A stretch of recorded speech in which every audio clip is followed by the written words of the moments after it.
പത്തനംതിട്ടയിൽ ബൈക്ക് നിയന്ത്രണം വിട്ടുമറിഞ്ഞ് 2 യുവാക്കൾക്ക് പരിക്ക്. കടമനിട്ട അയിരൂർ റോഡിൽ കൊന്നമൂട്ടിലായിരുന്നു അപകടം.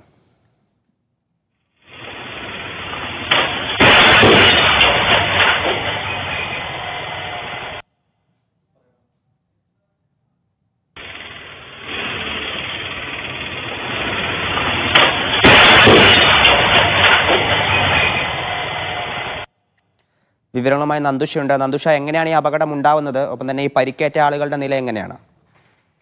ഇന്ന് രാവിലെയാണ് കടമനയിൽ നിന്നും അയിരൂരിലേക്ക് പോകുന്ന റോഡിൽ ഈ ദൃശ്യങ്ങൾ കാണുന്ന അപകടം ഉണ്ടാകുന്നത്. അത് വളരെ തിരക്കേറിയ റോഡാണിത്. അവിടെ ഒരു വളവ് ഭാഗത്താണ് ഈ അപകടം ഉണ്ടായിരിക്കുന്നത്. റോഡിൽ സ്ഥാപിക്കുന്ന ഗ്രില്ലിന്റെ ഇടയിലുള്ള ഒരു ഭാഗത്തു കൂടിയാണ് യുവാക്കൾ ഏതാണ്ട് 10 അടിയോളം താഴ്ചയുള്ള ഒരു വീടിന് മുന്നിലേക്ക് പതിക്കുന്നത്. ഏതായാലും ഇരുചക്ര വാഹന യാത്രക്കാർക്ക് കാര്യമായ സാരമായ പരിക്കുകൾ പറ്റിയിട്ടുണ്ടായിരുന്നു. അവർ പിന്നീട് പത്തനംതിട്ടയിലെ സ്വകാര്യ ആശുപത്രിയിൽ പ്രവേശിപ്പിച്ചു. അവരിപ്പോൾ ആശുപത്രി ചികിത്സയിലാണ്. ആരോഗ്യനില തൃപ്തികരമാണെന്നാണ് ഡോക്ടർമാർ അറിയിച്ചിട്ടുള്ളത്.